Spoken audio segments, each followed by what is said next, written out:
in need of grace and mercy, of his loving kindness. And then resolve in your heart to approach others in this church in a way that expresses brotherly love and affection for them. Secondly, do not let these traits creep into our fellowship with one another.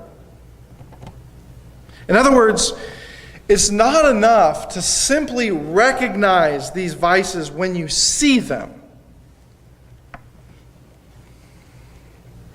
That happens all the time, and these things just continue.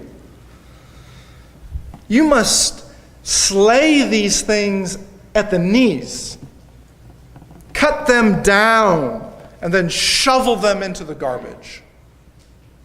This requires boldness and honesty with one another, with those who have even been our friends for years.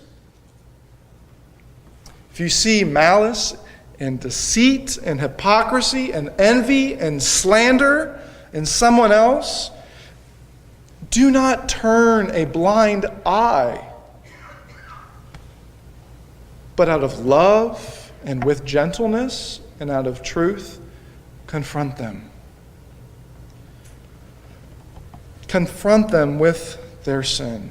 You should do so for a couple of reasons. You should do so out of love for their very own soul, and you should do so out of love for the church, the body of Christ, because you know these things are going to poison this well.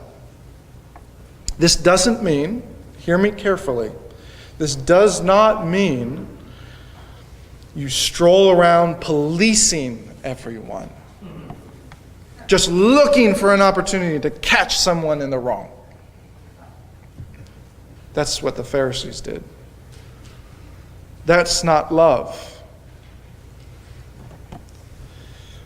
But it does mean confronting others who may be intentionally or unintentionally tearing apart the body of believers by looking out for their own needs over the needs of others. Number 2, look at verses 2 through 3. 1 Peter 2, 2 through 3. Long for the word, the gospel by which you will grow. Long for the word, the gospel by which you will grow. Peter not only tells us what we should not be like, but he also tells us what we should be like. We are to be like newborn infants who crave milk. In light of his previous reference to being born again, this illustration is a fitting one. Now, milk is used by Paul in 1 Corinthians 3 and by the author of Hebrews in Hebrews 5 in a negative way to describe believers who are spiritually immature and in need of solid food. But that is not how Peter is using the word here. Instead, Peter is using it in a positive way to refer to the hunger, the appetite that the believer should have for God. Peter uses the illustration of a newborn baby.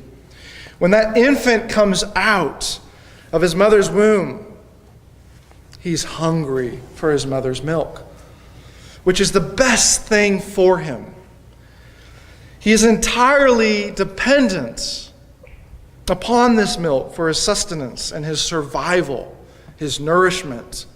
And so he craves this milk, longs for it, and must have it if he is going to be satisfied and healthy. Peter uses this imagery to describe the longing that every believer should have for God and the gospel. I take it here that Peter's use of that phrase, pure spiritual milk,